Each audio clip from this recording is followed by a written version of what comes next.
Assalamualaikum warahmatullahi wabarakatuh.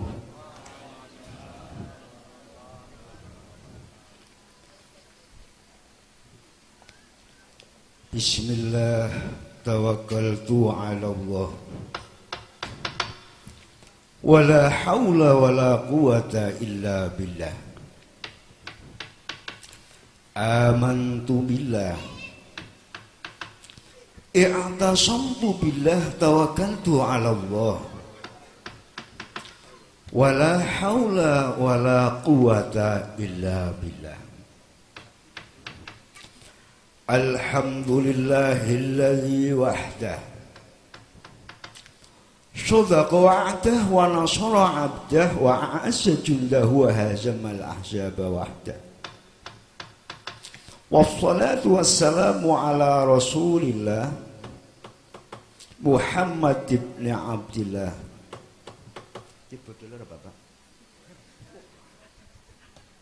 Amma ba'dah. Ayyuhal hadirun al-muslimun rahimakumullah. Usikum wa nafsi bitaqwallah. Haqqa taqwa faqad faza man ittaqa.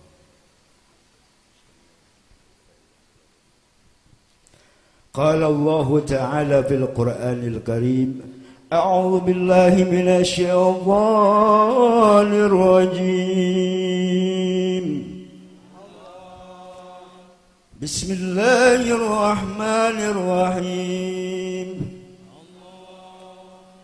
Wa min ayatihi an khalaqa lakum min anfusikum أزواجا لتسكنوا إليها وجعل بينكم مودة ورحمة إن في ذلك لآيات لقوم يتفكرون. Sadaqallahul azim. Para rawuh kakung sumawana putri ingkang tansah dahat kinurmatan. Para sepuh, para pinisepuh, para adi sepuh. Khususipun panjenenganipun Rama Kyai Kasmadi, Bapak Kyai Kasmadi lan Kaki Ranawi Karta.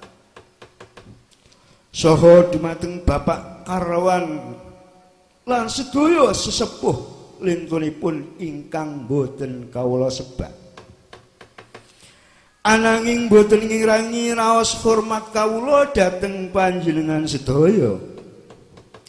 Boten supe dhateng Sahibul Hajat panjenenganipun Bapak Winarto saha Ibu Sarimbit ingkang tansah kawula hormati lan kawula mulyakaken. Saha boten supe dumateng Kepala Desa Pakikaran sak perangkatipun minangka pamung praja utawi payuning negari ingkang tansah asih dhateng kawula dasi.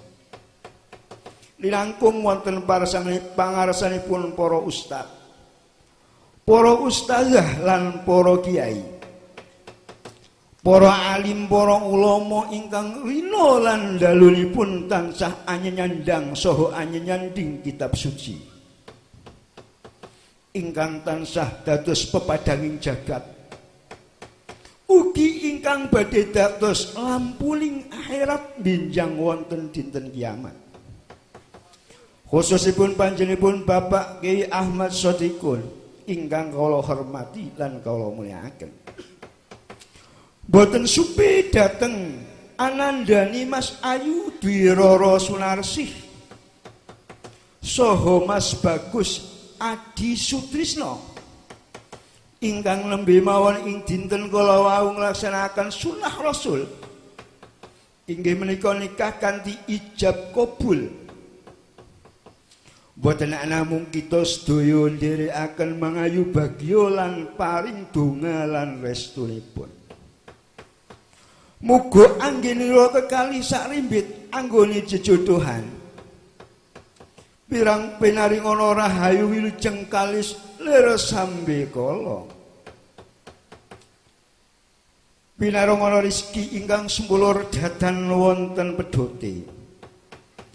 Rezeki ingkang kathah ingkang halal saha barokah. Yedami niki kula. Pinarangana keluarga ingkang sakinah mawaddah lan rahmah. Pinaringan putra putri wayah ingkang solih lan solihah.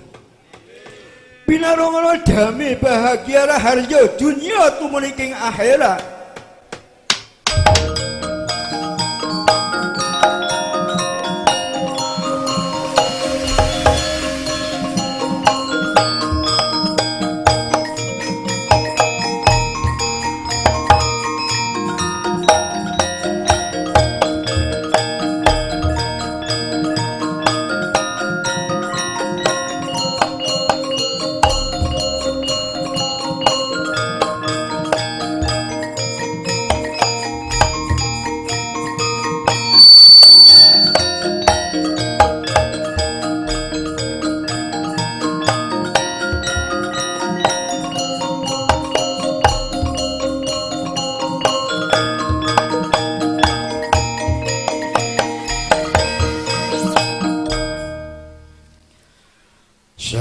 Saya dalu raras ambyur lintang sumedap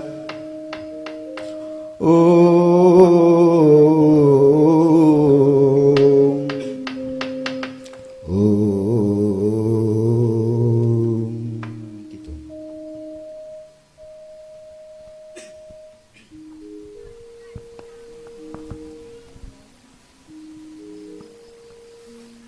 Ana kidung harumat saeng wangi teku rahayu luputa ing lara luputa pilai kabeh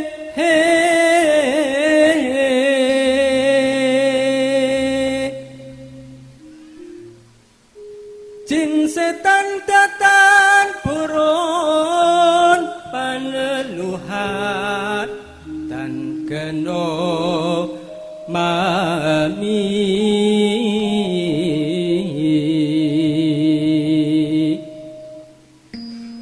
miwah panggawe ala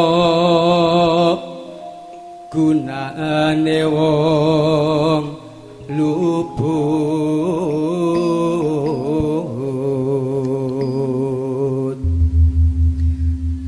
geni atemahan tirta maling adot tan kena ing mami guna duduk pansirna Goro tahlil tahlil la ilaha illallah la ilaha illallah la ilaha illallah la ilaha illallah la ilaha illallah langit gelap-gelap katon lir gincanging alis lisang mawe gandrung sabarang katulung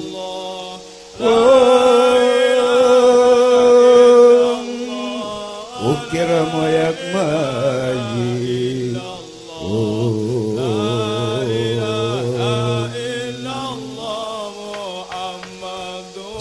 Bismillahirrahmanirrahim. Idza zulzilatil ardu zilzalaha wa akhrajatil ardu azqalaha wa qala al-insanu ma laha yawmaidhin تحدث أخبارها بأن ربك أوحى لها يومئذ يصدر الناس أشتاتا ليروا أعمالهم فمن يعمل مثقال ذرة خيرا يره ومن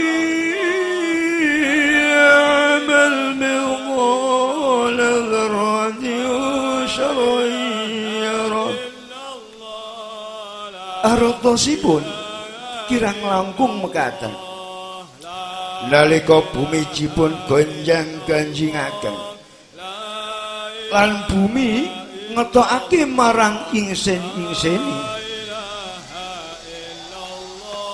yaiku lahar padha muncak gunung kukruk segara kocak para menungso padha ngucap ana apa bumi iki banjur bumi matur kanthi wahyuning Gusti kang murbeng dumadi kanthi pamature satuhune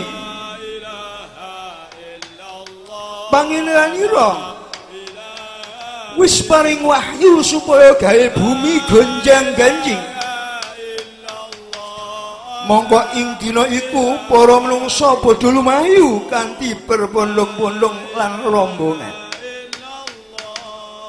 sangka arah ngalor mlayu kidul sangka arah kidul mlayu ngalor sangka arah wetan mlayu ngulon sangka ngulon mlayu marang wetan menungsa padha tetabrakan Romo ora ngerti marang putrane kaki wis ora padha eling maring putune bojo ora eling marang bojone kanca wis lali marang kancane dhewe kula pekewi ana ing dinane dipun gonjang-ganjingaken ana ing dina iku sapa wong kang ngamal becik mongko bakal pinaringan wales saking Gusti kang kawasa jagat yaiku dinwales kelawan swargane Gusti Allah lan sapa kang ngamal elek mongko wong iku bakal diwales kanthi perbuatan eleke dhewe yaiku dicemplungake marang neraka jahanam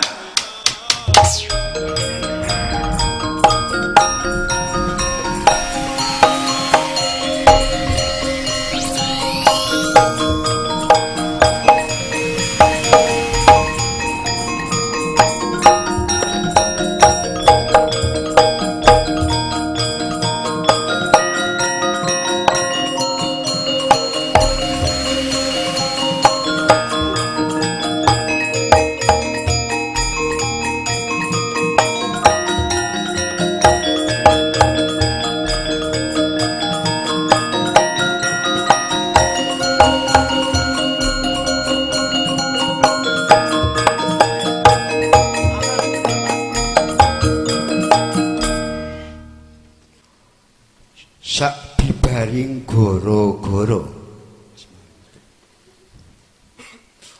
jumedul ana dewa kang mangejawantah tegese ada dedeg piadeg manungsa ananging ilmu lan kawijayane lan kasektene ora kaya menungso biasa. Bebasan bakal ngulu lintang ngulu rembulan, ngesat segara bedul gunung, ora ana kang bisa ngarubiru. Sinten toh menika asmanira?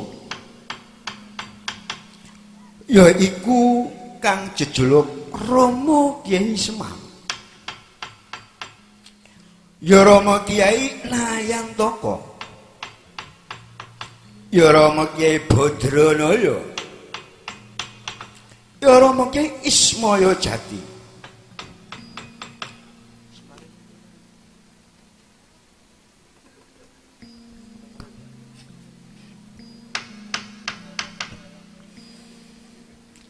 Dipun wastani Rama Kyai Semar amarga Semar iku menungso kang datan samar dumateng bener lan luput, apik lan elek, sae lan awan. Mangertosi dhateng pundi menungso ingkang leres, lan mangertosi pundi menungso ingkang lepat. Pramila Kyai Semar menika boten saged dipun gorohi dening sinten kemawon. Dipun wastani Rama Kyai Badranaya. Badra niku artosipun ulan. Laya iku artine purnama. Tegese Rama Kyai Semar duweni sifat nirkadya wulan purnama. Tansah saged anglipur dhateng menungso kang nyandang kesusahan, menungso kang nyandang keruwetan, menungso kang nyandang pepeteng. Sapa wae kang merek marang Kyai Semar, wong iku atine bakal adem, ayem lan tentrem. Wong kang nyandang utang, nyandang cicilan, merek yo ndadekake bombong. Pirang miliar, pirang triliun kang dadi cicilane, merek marang Kyai Semar bakal rampung urusane. Asal nggawa duit dhewe, monggo dibatiri nyarutangi. Dipun wastani Kyai Ismaya Jati. Marga Rama Kyai Semar menika ngilmunipun saking guru sejati kang silsilahe gutul dhateng Kang Maha Suci, yaiku kang aran ilmu sejatining urip. Dipun wastani Kyai Nayantaka amarga Kyai Semar jalma urip ananging wis kaya dene mati. Tegese Ki Lurah Semar menika senajan tesi wonten alam donya, ananging sampun ningali dhateng alam akhirat. Pramila nalika ngadhep dhateng Gusti Kang Angmurbing dumadi utawa ngibadah dhateng Kang Maha Suci, Kyai Semar sampun ningali wonten ngajenganipun wonten swarganipun Gusti Allah Subhanahu wa taala. Ananging menawi wonten tiyang damel awon utawa damel duraka, Kyai Semar ningali bilih wonten ngajengipun menika wonten neraka jahanam. Pramila Kyai Semar ora duweni sifat kang ala, lan tansah ibadah, tansah muraqabah, tansah mujahadah, tansah anyuwun dhateng Gusti Kang Amur ping dumadi dhateng Gusti Kang kawasa jagat. Nyuwunaken dhateng sedaya para umat-umatipun ing dalem rina lan wenginipun, supaya umat menungso sedaya menika tansah pinaringan slamet kalis saking sambekala. Dipun paringi panggesakan ingkang wilujeng donya lan akhirat. Slamet donya lan akhirate. Bahagia donya lan akhirate.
Pancen dalang pengalaman ya Pak.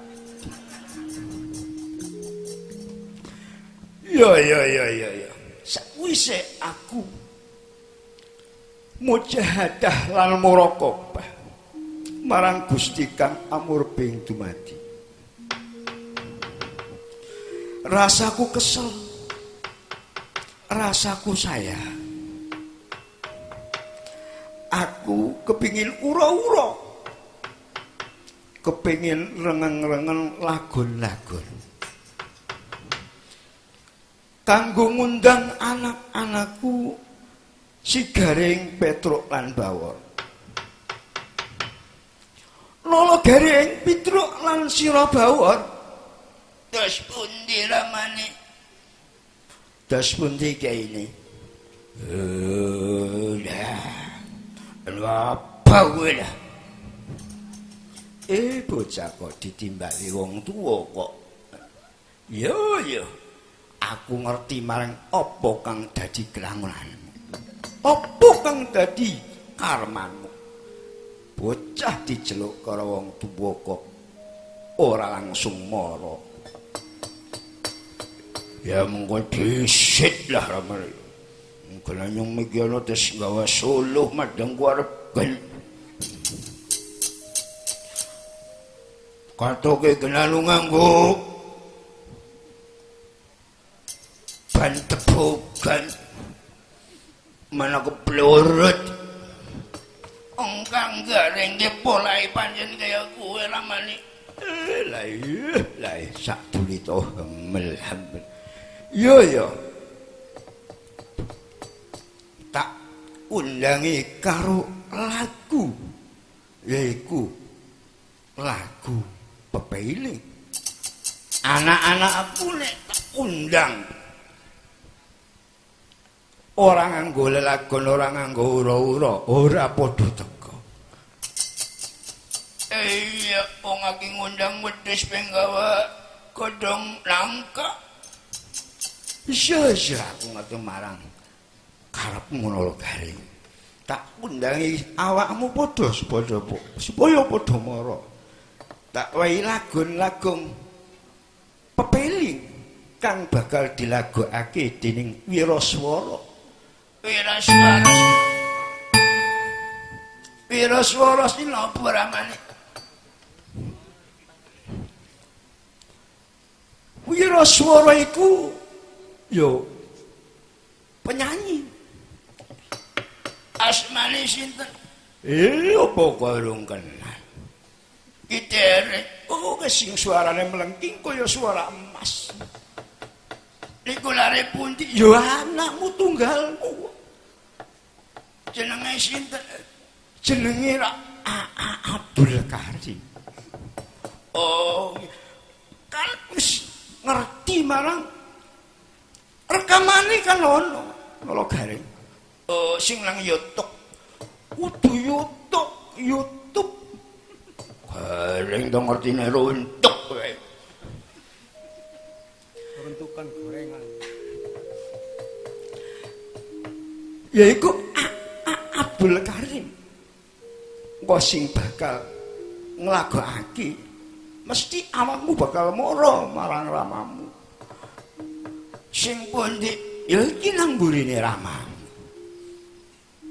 Lah sinten niku sing nyekeli welulang garing naboki welulang garing ramane. Oh, iku Mas Bagus Hadi Sutrisno. Anu saking pundi?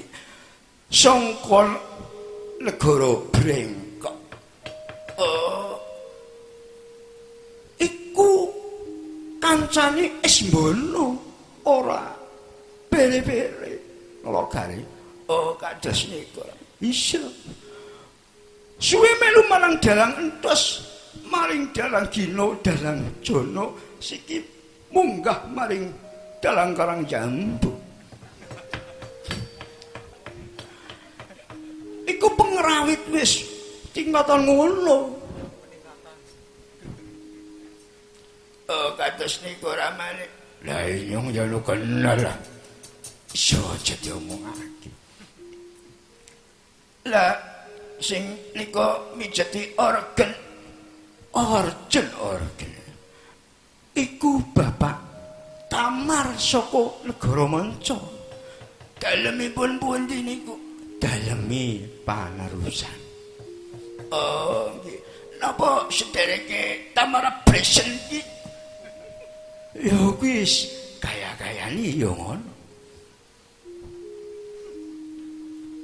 Lah niku sing nabuhi drum niku. Oh, iku tunggale Rama Netra Nolo Garing. Asmane sinten? Jenenge Bapak Toto Sugiarto. Iku pun wong pinter. Biyen nalikane si cilik wis lomba juara nang kabupaten. Nggih. Tapi jiwane jiwa seni. Ngoten nggih. Saiki ngabdi ana ing Desa Brengkok. Oh, ngoten. Nolo Garing Petrokan Bawor. Dalem kene ana apa mah? Anu apalah. Kene-kene padha mara. Aku mengko bae lah ngandani nek wis lagune Ismon. Ya.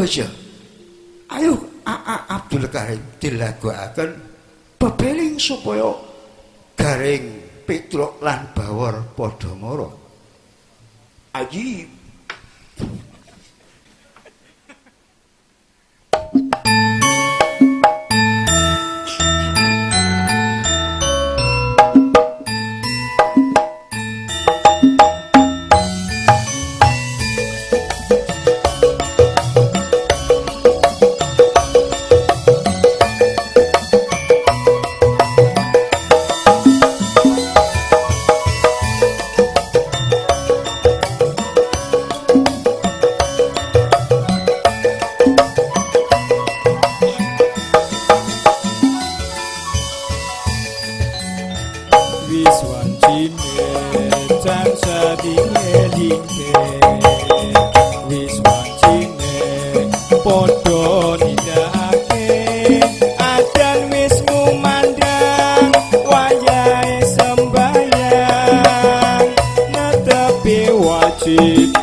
Subuh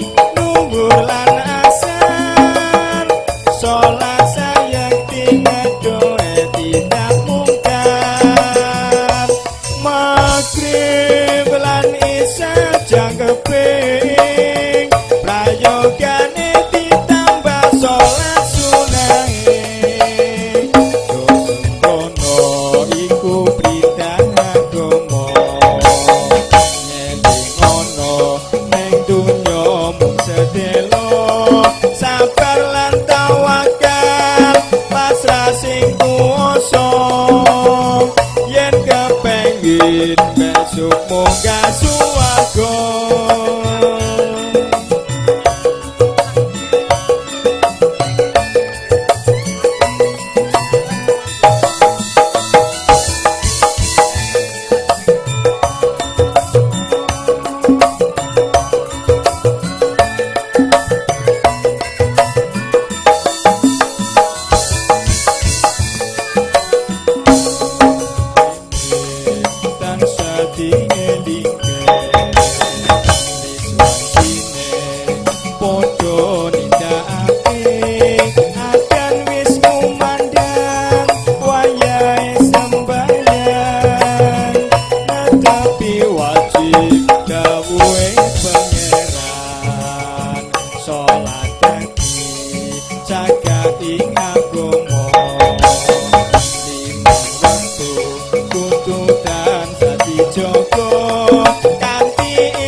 Senajan awakmu cekro iku utawa tanganmu cekro iku minangka sanepun lho. Sanepane kula niku anu kados pundi Raman? Tegese nala garing kowe kuwi tangane cekro. Kuwi kok ora tau njukuk ndemok duwe keliyan lho kare. Amin. Tapi kula niki matane iki Raman. Mata kice iku nala garing. Iku nandhakake kowe iku sanepun ing menungsa sing ora tau ningali marang barang apa wae kang dilarang nang wewaring agama kok. Kados niku Ramane. Isya. Lan iki samparane kula niku njinjit Ramane mun munggah gunung manjat sipas banget. Angger murun ajeng kejungkel iki Ramane.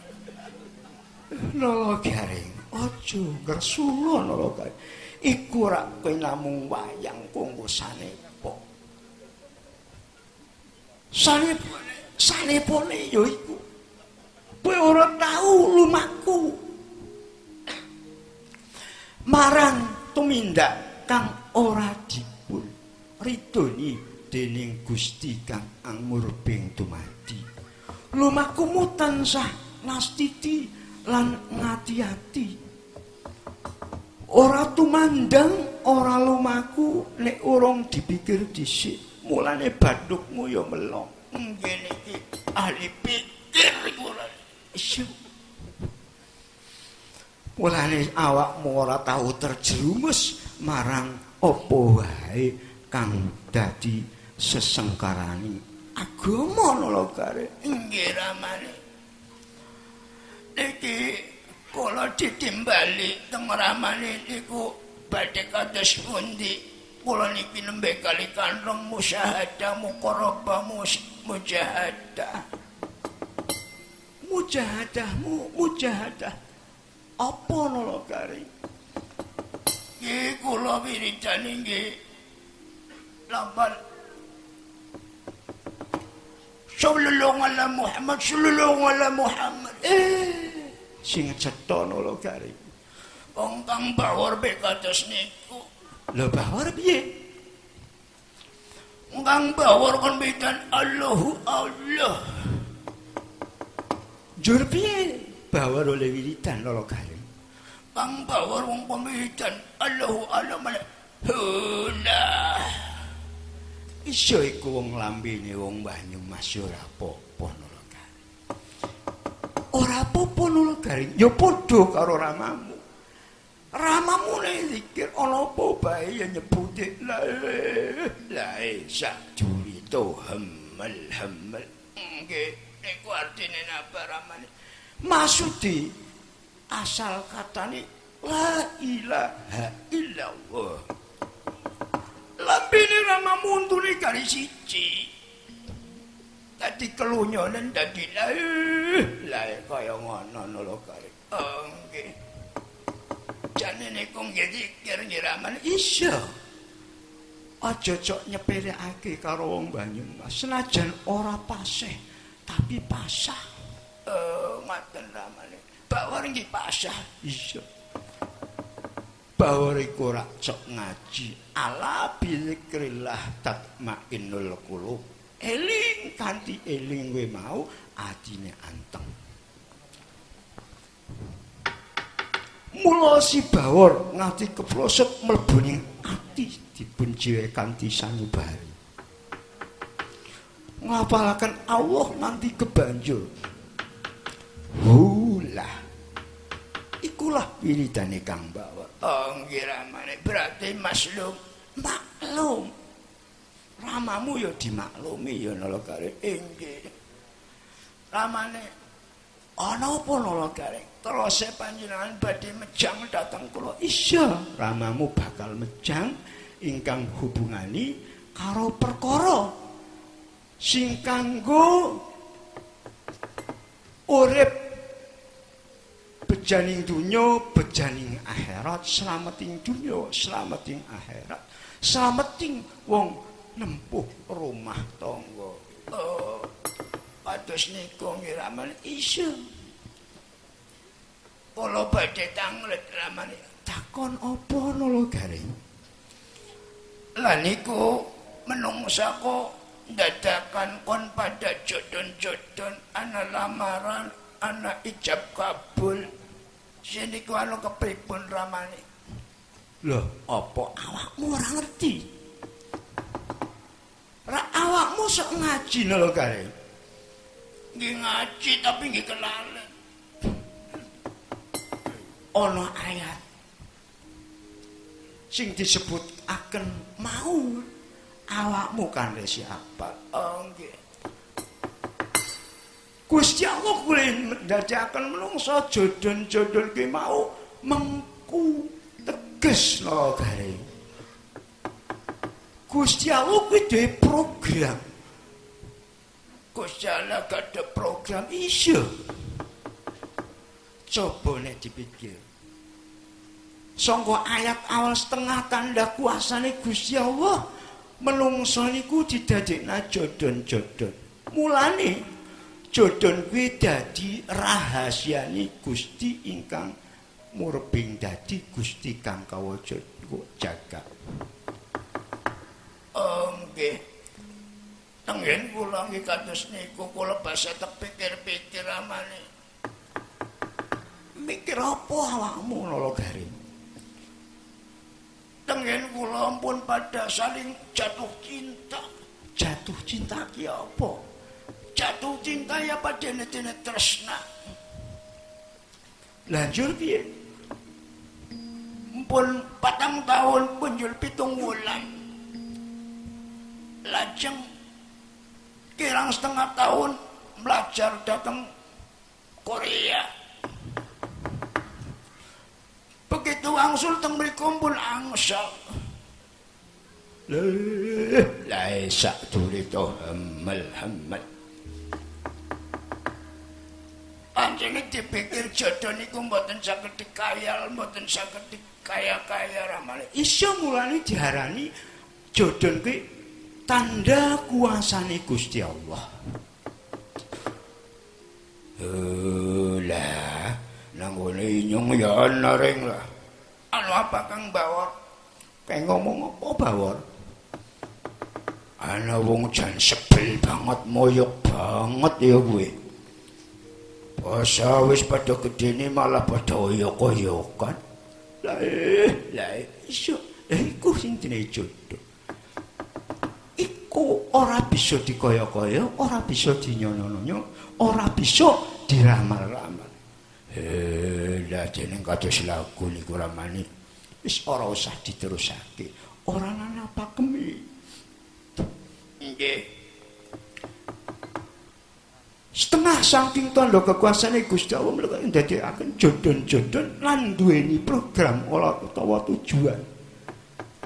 Tujuane menungso dijodohaken ora liya lho garing. Dak sepundi kene.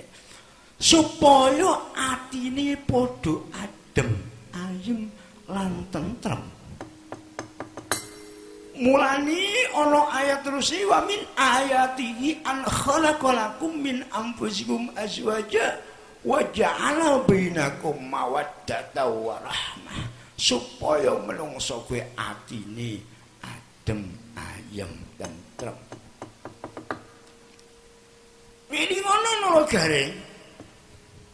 Ngasih-ngasih Kanjeng Nabi dawuh das pundi wong sing wis rumah tangga karo wong sing durung rumah tangga nalikane ibadah rong rakaat tumrape wong sing urung wis rumah tangga iku lebih utama ketimbang 70 rakaate wong sing durung rumah tangga.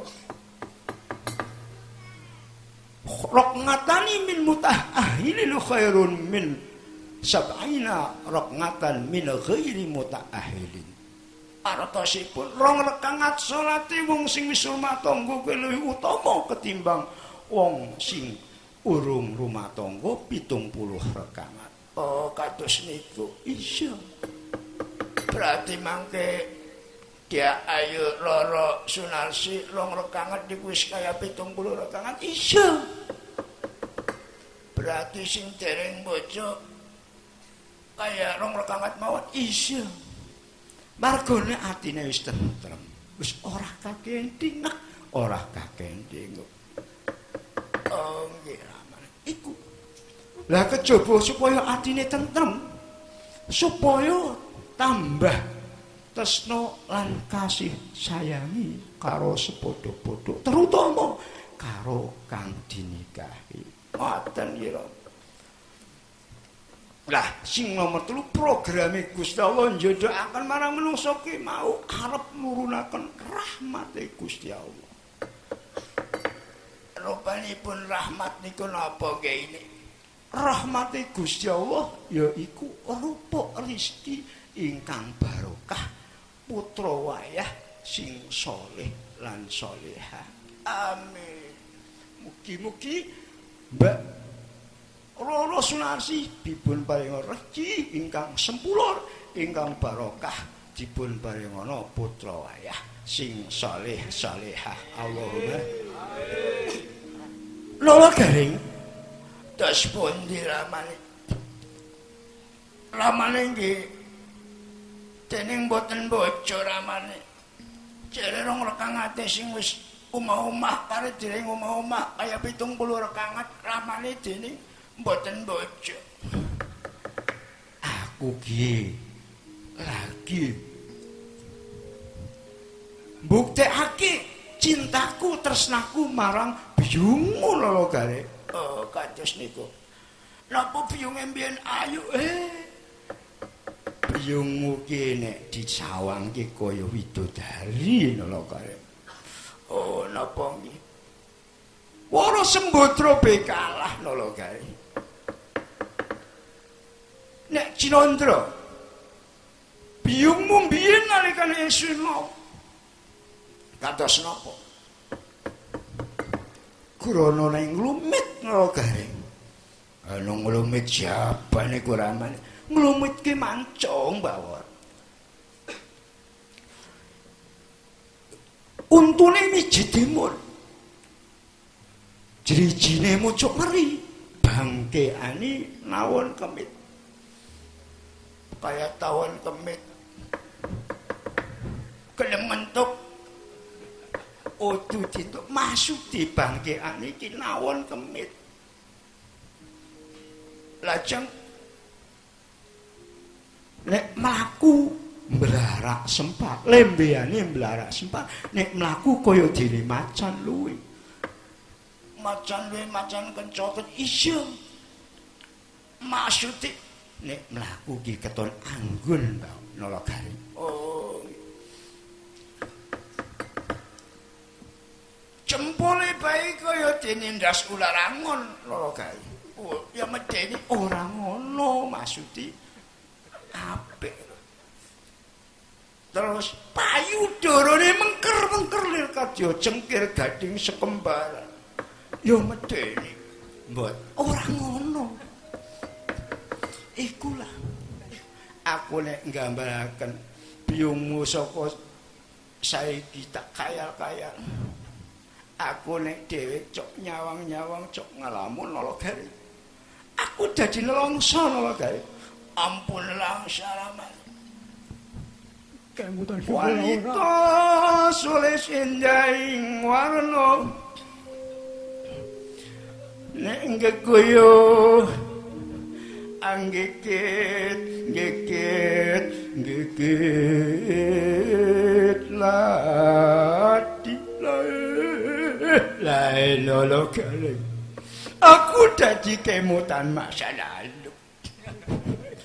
Ya ampun nangis sama. Napa ora maling iki besan? Aku besan ora ketang rambutan sumul kok. Ojo cok mirang-mirangake wong tuamu ki wong plewira. Iki dijagongaken, yo dijagongake. Kados sapa? Kaya Dewa Kamajaya lan Dewi Rati. Iki pengantin baru. Yo pengantin baru.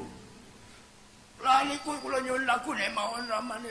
Ampun diterusaken. Dipun nyanyiaken mawon lagu pengantin baru dateng Mas AA. Dados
عزت يا جيرة العالم يا أميل الجود والجرام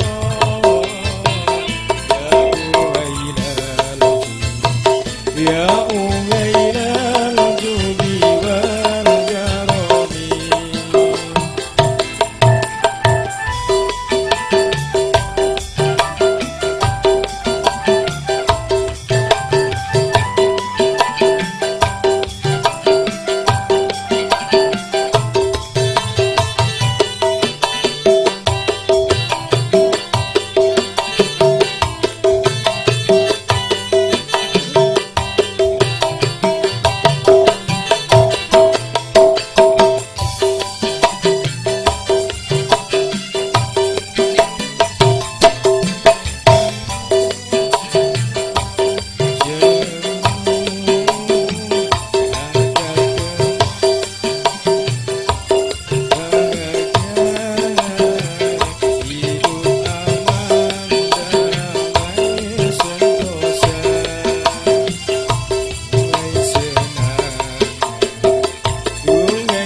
Nembe tekadong ijen lho kare.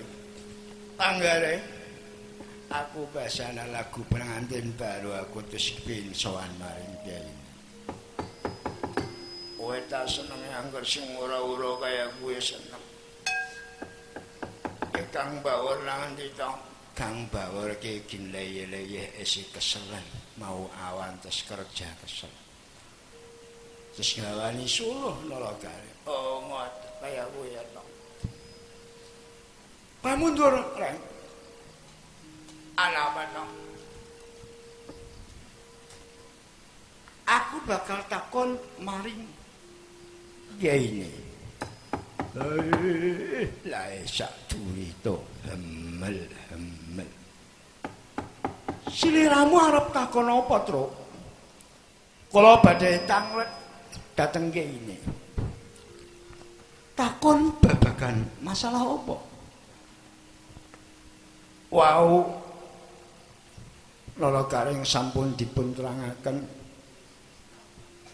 Gusti Allah nggadahi program njadahaken menungsa kangge supaya menungsa kuwi padha nduweni ati sakinah mawaddah warahmah.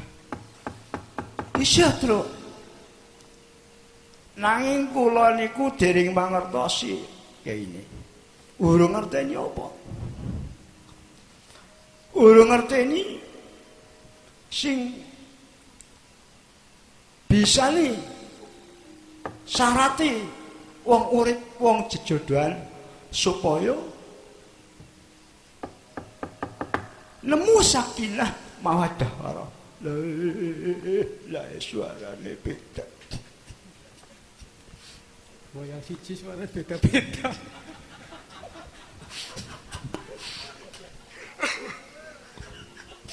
Kayak hutan di orang-orang.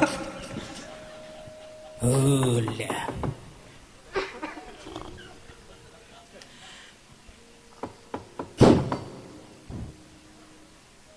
Ya ini aja guyon.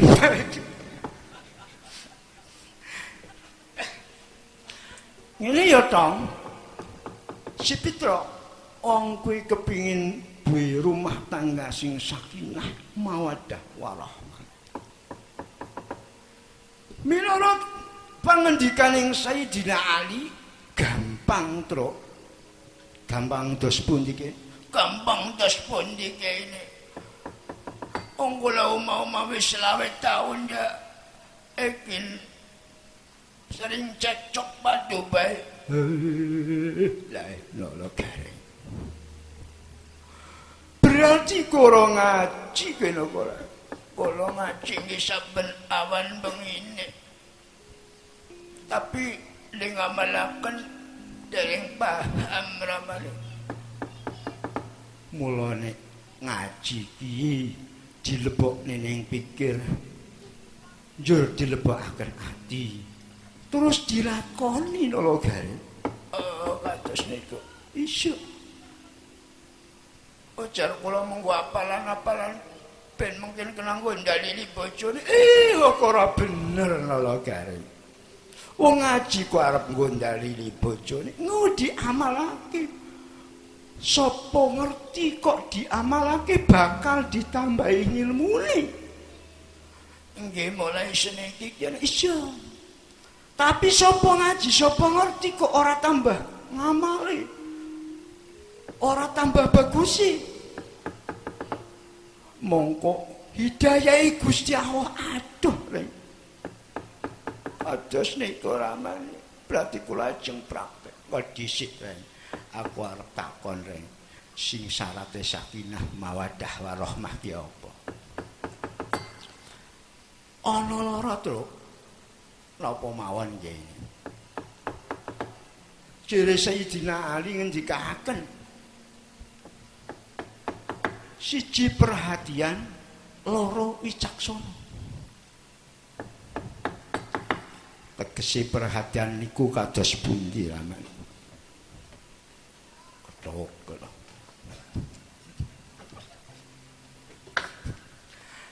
Tegese perhatian ki apa wae sing dadi nyenengaken maring pasanganmu iku dilakoni. Oh, nggih. Lan apa wae kang ndadekake dadi wadining bojomu aja sira ungkapake. Oh, nggih. Contone kados pundi Kyai? Contone ngene ya, Pitra. Apa wae kang nyenengake marang pasanganmu, marang garwamu. Kuwi nang kono kudu digolekake. Tapi yo seukuran sakmampuan. Nggih Kyai ini. Lan aja pisan-pisan kowe nacat madhakake lan nyalah-nyalahake. Wong anu marah jubel atau kesalahan. Lolo gari, ngertenono lolo gari. Senajan ora nyenengake, aja pisan-pisan nyalahake maring garwamu. Lanjur kados pundi? Aja pisan-pisan nyalahake nek urung bisa aweh solusi pengertian kang luwih apik. Oh, kados niku tegese pripun? Tegese umpama bojomu kok salah, dimaklumi dhisik, ditidakaken, aja diomongaken salah. Iku wis apik, tapi iki ana sing luwih apik. Coba dilakoni sing luwih apik. Mengko ora bakal tersinggung lho karek. Nggih lho selamane. Iso. Aja disalah-salah. Kowe kudu telung perkara iku dadi pantangane wong lanang lho gare. Dos niku kene iso. Lanjut napa mawon tilung perkara. Aja disalahake sadurunge kowe aweh solusi kang luwih bener terus diarahake marang luwih bener. Kuwi jenenge wicaksana. Maksudipun mboten dipadhakaken kepriye. Aja ngasih dipadhak-padhakake. Misale ana awakmu ngomongi bojone kae lah kaya kae mengko dadi mesti bojomu bakal nesu lho Pedro. Mesti jawabe bojomu bakal yo ngalah kae. Oh nggih leres niku ramane. Iso. Lah ping telu ni aja disalahake, aja dipadhakake lan aja dicacat-cacat. Contone dos pundi ramane? Contone ngene nala Petro, nala Gari. Bojomu nganggo klambi nang awakmu ora cocok. Ora nyenengake. Aja langsung dicacat kuwi klambine elek senajan. Aja ngono, Petro. Oh, nggih padahal kula niku sering kae. Alah ngor kula nggih saben dina ramane. Iku dadi seri ing atine wong wedok. Aja pisan-pisan dipadhakake. Umpama siramu ora awakmu ora seneng. Cukup ngomong klambi iki apik banget nek dienggo. Tapi ana klambi sing luwih apik banget. Kados niku carane. Iso. Terus digletaken warnane sing cocok dipakaiake. Nek wis dienggo gari dialem. Anggenipun ngalem kados pundi kiai ini. Ora ana wong ayu nang jagat yen mbok arep diijolana Sembadra Warasa Kandi, aku ora bakal melik lan ora bakal gelem diojoli. Kados niku kiai iso. Nek aki dandan bagus awakmu seneng dialem terus mari ora ana wong kang luwih apik nang dunya kecuali bojoku sing saleh iku ya dadi do ngatur ngoten nggih iso mulane nek bisa rumah tangga kaya mengkono mesti adem ayem tentrem lan bahagia kaya dene swarga dunya lan swarga akhirat.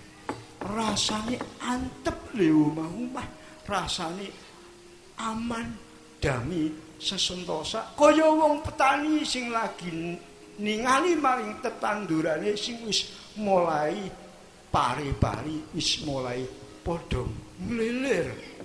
Itu rasane adem, matane adem, atine ayem, tentrem.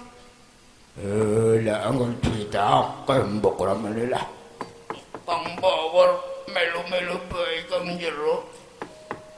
Ya ngaji temenanan kok. Yo iku rak rezeki Bawor.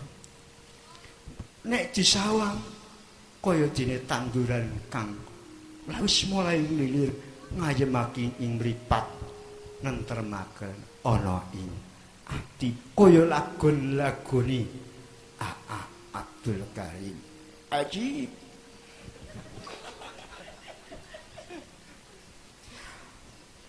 Monggo dipun lagokaken. Nggih.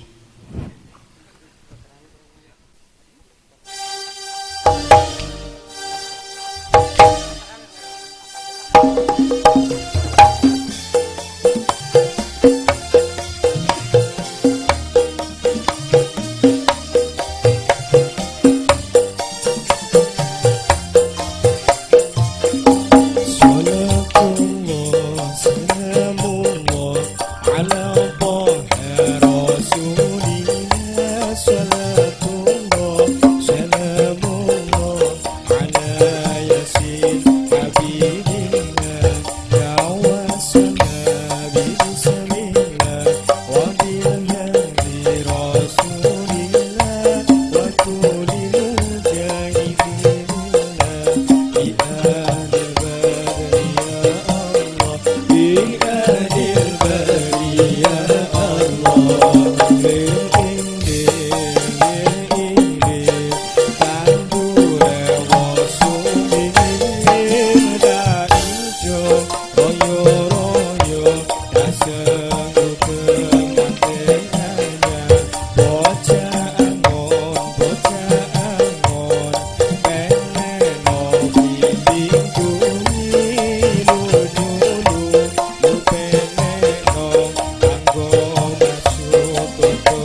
Inyong sawan ramai isyan ala bawa.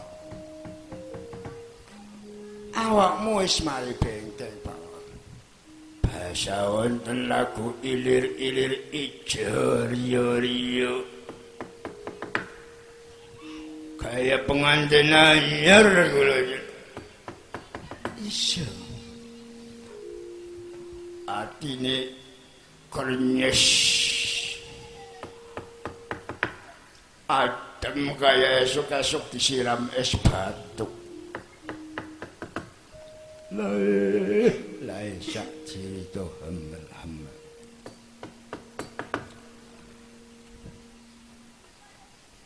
Inyong ya arep takon ramane. Arep takon apa, Bawon? Inyong le rumah tangga wis seprana seprene. Saka priye, Bawon? Bojo inyong elik ramane. Lho, bojomu ning endi kok? Bojone kula bojo inyong lagi ora gombong. Ora gombong piye? Ora bombong lho. Lho mergane apa?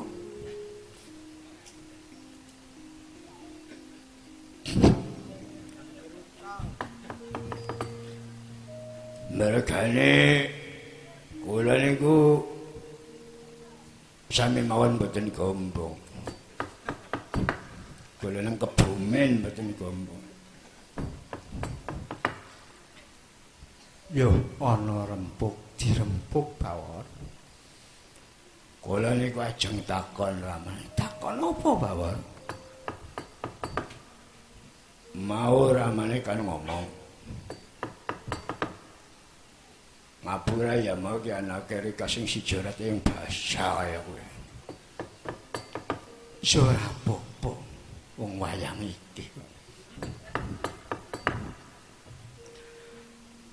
Inyong ya arep takon. Menungsa dadakan kon nikah barang niku anu keprimen ramane.